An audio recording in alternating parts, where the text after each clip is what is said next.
All right, everybody, welcome back. This is video 2 for section 7.9 of AP Calculus BC, logistic models with differential equations.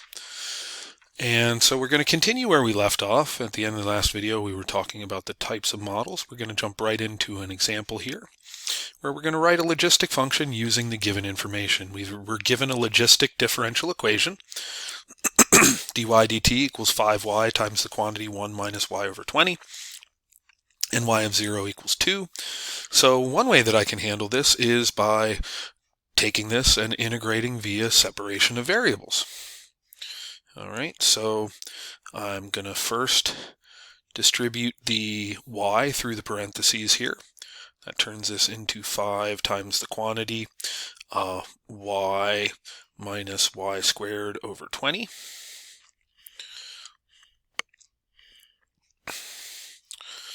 Or if we find a common denominator, 5 times the quantity 20y minus y squared all over 20. And now we'll go ahead and we'll do our separation, and that turns this into 20 over the quantity 20y minus y squared dy is equal to 5 dt. From here we're going to integrate. Oh, my integral symbol is not, what is going on? There we go. Don't know why my pen stopped working there for a second. And we're going to end up breaking this apart via partial fractions, and I'm not going to go through and show all the work for the partial fractions here. Once you notice a pattern here, you'll notice that these all break up the same way in the partial fractions.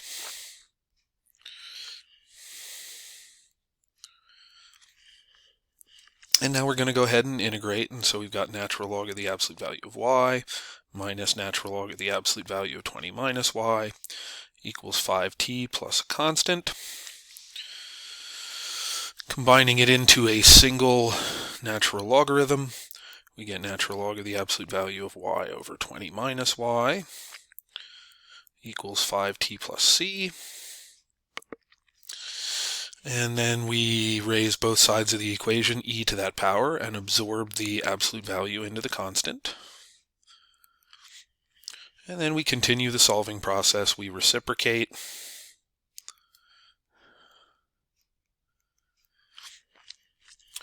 We divide through. Add 1 to both sides. Reciprocate again.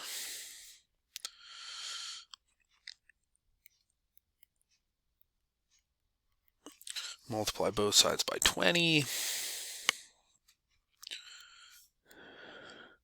And we get the general form. Now we haven't done this yet, but now we're going to use the initial condition to solve for the value of a. We want to put the initial condition is that when t is 0, y is 2. So we put 2 in here for y and 0 in there for t. And we end up with this equation, which we can solve and find that a is equal to 9. And then we'll put that back into our model.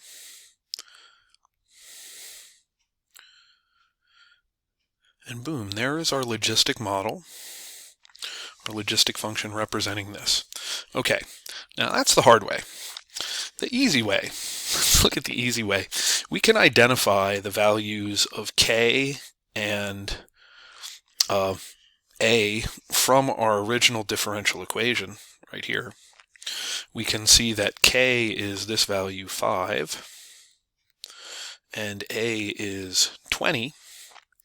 And therefore, we can just take those and go back right into this model and substitute those in there. And we get y equals 20 over 1 plus a e to the negative 5t. And then we just go right back to here and pick it up from here. So we could have saved ourselves by recognizing that model and knowing what the logistic model looks like and where the values go. We could save ourselves a great deal of time in that process. Okay, just throwing that out there for you. If you want to do it the long way all the time, feel free. All right, A few things that we should know about and characteristics of the logistic model. First of all, we mentioned this before, when y is really small, the model very closely resembles the exponential model, but then as y increases, the growth rate slows down. In fact, as y approaches a, that carrying capacity, as the y value gets closer to that, dA dt, the change in this, approaches 0, dy dt. Did I just say dA dt? I can't remember. All right. Second thing to know about this, and this is really super important, the logistic model has a point of inflection. Why does that say pi over 2? That shouldn't be a pi. When y equals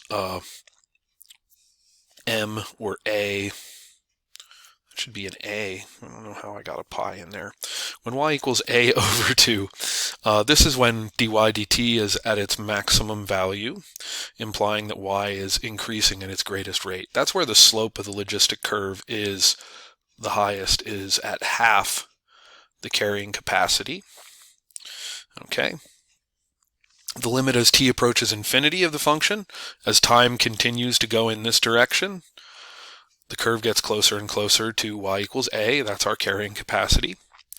At both ends of the logistic function, down here at y equals 0 and up here at y equals a, the derivative is 0 at both ends of the logistic graph.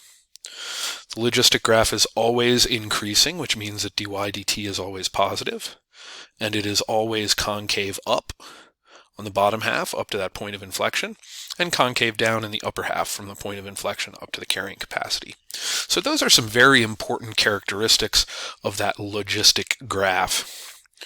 Okay?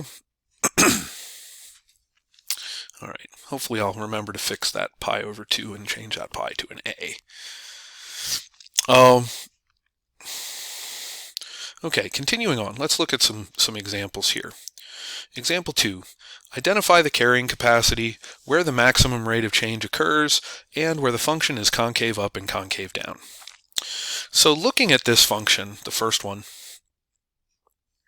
we've got the kind of standard form of a logistic differential equation where we've got the 1 minus y over 80, which indicates that this value right here is the carrying capacity. And so for this problem, the carrying capacity is going to be 80.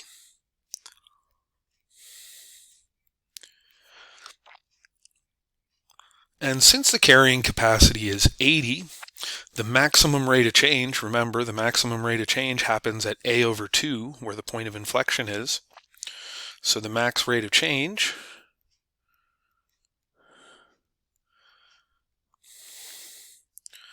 occurs at y equals 40, which means that the curve is concave up for y between 0 and 40. Now realize we're talking about y values, so we're talking about horizontal axis values here, not vertical, or pardon me, vertical axis values here, not horizontal axis values here. And it's concave down for y between 40 and 80. If you wanted to know where it was concave up and concave down in terms of t, you would have to figure out where that inflection point is, where the t coordinate of that inflection point is. We've got this point right here is at the point t, comma, carrying capacity over 2. All right, part B. In order to do this one, we want this coefficient to be 1 in order for the fraction here by the y to be our carrying capacity. So I'm going to factor a 9 out of this. This turns into 27y times, if I take a 9 out of that, it's 1. If I take a 9 out of that, it's 2/9. Multiplying by 2/9 is the same as dividing by 9/2.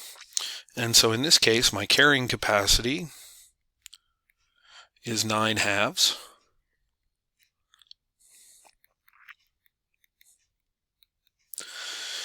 Which makes my max rate of change at half of that, where y is equal to half of that. And it's going to be concave up for 0 to 9/4 and concave down for 9/4 to 9/2. All right, and let's do another example. Find the carrying capacity of dy dt equals 5/8 y minus 1 over 400 y squared. So in order to do this, I want to get the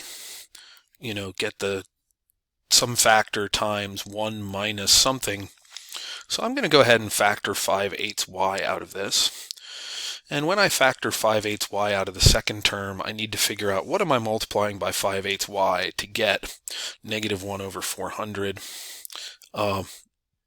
In other words, I'm going to take negative 1 over 400 and divide it by 5/8. That gives me negative 1 over 250. So that's 1 over 250y, or y over 250, which tells me that the carrying capacity here is 250. All right, I think that's where we're going to call it quits for this video. We're going to do one more short video with a few more examples related to logistic models with differential equations, and then we are done with Unit 7 and we'll be ready to move on to Unit 8. Okay, have a great rest of your day, everybody, and I'll talk to you the next time I'm talking to you. See you then. Bye-bye.